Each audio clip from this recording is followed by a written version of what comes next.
एक सेकंड, बस एक सेकंड और आपकी दुनिया हिल सकती है। धरती जिस पर हम खड़े हैं वो कभी भी धोखा दे सकती है। अचानक जमीन फटती है, इमारतें कांपती हैं, लेकिन असली खतरा अभी शुरू हुआ है। धरती के हजारों किलोमीटर नीचे उबलता हुआ लावा रास्ता खोज रहा है और फिर एक ऐसा विस्फोट जो आसमान को अंधेरे में बदल दे। तो सवाल ये है, आखिर धरती इतनी खतरनाक क्यों बन जाती है? भूकंप और ज्वालामुखी सिर्फ आपदा नहीं, एक चेतावनी है।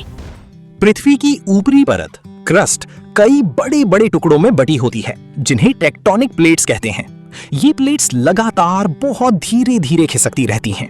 जब ये प्लेट्स एक दूसरे से टकराती हैं, कन्वर्जेंट, दूर जाती हैं, डाइवर्जेंट या एक दूसरे के पास से फिसलती हैं, ट्रांसफॉर्म, तो इनके बीच तनाव, स्ट्रेस बनने लगता है। जब ये तनाव बहुत ज्यादा बढ़ जाता है तो प्लेट्स अचानक हिलती हैं और जमा हुई ऊर्जा एक झटके में बाहर निकलती है। इसी ऊर्जा के कारण धरती में कंपन होता है, जिसे हम भूकंप कहते हैं। जहां प्लेट्स मिलती हैं उस जगह को फॉल्ट लाइन कहते हैं। ज्यादातर भूकंप इन्हीं जगहों पर आते हैं।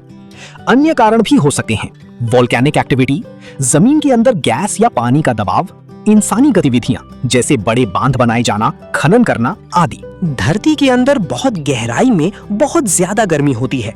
इस गर्मी की वजह से चट्टानें पिघलकर एक गर्म गाढ़ा द्रव बन जाती हैं, जिसे मैग्मा कहते हैं।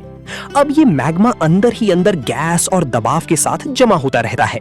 जब ये दबाव बहुत ज्यादा बढ़ जाता है तो इसे बाहर निकलने का रास्ता चाहिए। यहीं से ज्वालामुखी की शुरुआत होती है। धरती की सतह पर कुछ कमजोर जगहें होती हैं। इन दरारों से मैग्मा ऊपर की ओर धक्का मारता है। जैसे ही ये बाहर निकलता है, इसे लावा कहते हैं। जब ज्वालामुखी फटता है, इरप्शन, तब गरम लावा बाहर आता है। राख और गैस हवा में फैलती है। कभी कभी धमाका भी होता है। एक आसान उदाहरण, इसे प्रेशर कुकर की तरह समझो। जब अंदर भाप प्रेशर ज्यादा हो जाती है तो सीटी बजती है और भाप बाहर निकलती है। ठीक वैसे ही धरती के अंदर का दबाव ज्वालामुखी के रूप में बाहर निकलता है। चैनल को लाइक, शेयर और सब्सक्राइब जरूर करें। Thank you.